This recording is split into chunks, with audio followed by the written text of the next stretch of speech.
Assalamualaikum warahmatullahi wabarakatuh. Perkenalkan, nama saya Fauziah Tantri Utami dari kelas 11-3 nomor absen 13. Di sini saya akan menjelaskan mengenai pengemasan produk ikan konsumsi. Pengemasan produk ikan konsumsi dibagi menjadi dua. Yang pertama metode terbuka dan yang kedua adalah metode tertutup. Yang pertama ada metode terbuka. Pengemasan dengan metode terbuka yaitu sistem pengemasan ikan hidup yang diangkut dengan wadah atau tempat menggunakan media air yang masih dapat berhubungan dengan udara bebas. Pengemasan metode terbuka dilakukan untuk mengangkut benih dalam jarak dekat yang tidak memerlukan waktu lama. Alat pengangkut berupa drum, plastik, peti berinsulator, dan lain-lain. Setiap wadah dapat diisi air bersih kurang lebih 15 liter untuk mengangkut sekitar 5.000 ekor benih untuk ukuran 3-5 cm. Pengemasan metode terbuka dilakukan dengan cara memuaskan benih ikan terlebih dahulu agar laju metabolisme dan ekskresinya dapat berkurang pada saat pengangkutan sehingga air tidak keruh oleh kotoran ikan.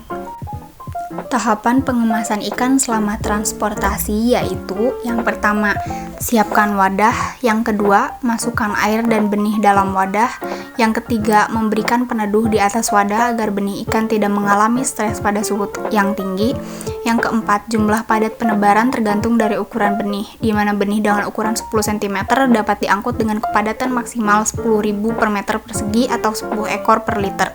Yang kelima, setiap 4 jam sekali mengganti seluruh air di tempat yang teduh. Terdapat kelebihan dan kekurangan dari metode pengemasan terbuka. Kelebihannya antara lain, yang pertama, difusi oksigen melalui udara ke media air masih dapat berlangsung.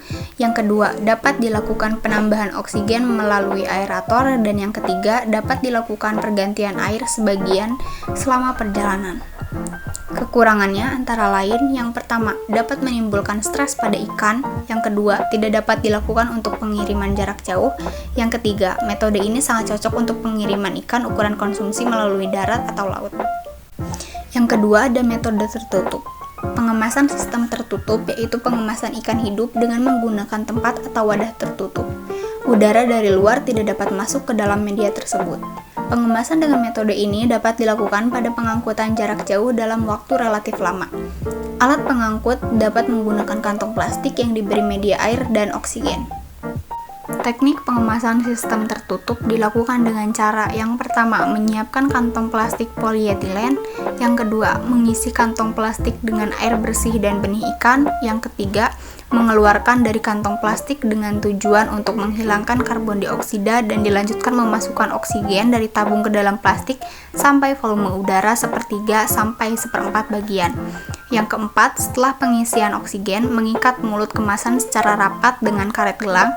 Yang kelima, plastik berisi benih ikan yang sudah siap kemudian dimasukkan ke dalam styrofoam sehingga tidak mudah pecah dan mudah diangkut.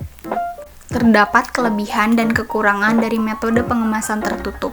Kelebihannya antara lain, yang pertama, media air tahan terhadap guncangan selama pengangkutan.